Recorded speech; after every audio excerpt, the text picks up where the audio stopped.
এখন একটা চাটনি বানাবো শীতল দিয়ে।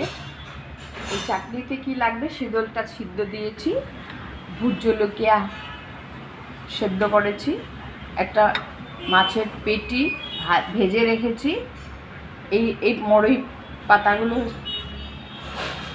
কেটে রেখেছি, আর পেঁয়াজ কেটে রাখলাম। এখন ওই মরিচ সিদ্ধ আর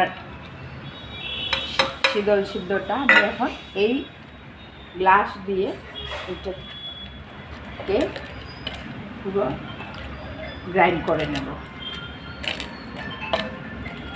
লঙ্কা দিয়েছি আমরা অনেকগুলা, আমরা অনেক ঝাল খাই, তো প্রায় 5-6টা লঙ্কা দিয়েছি। এখন এটাকে পুরো গ্রাইন্ড করছি।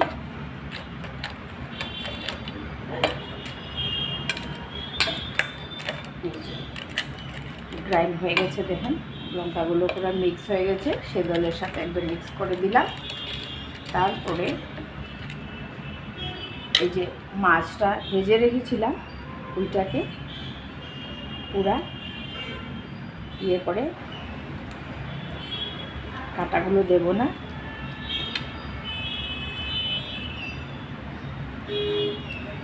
কাঁটাগুলো ফেলে দিচ্ছি।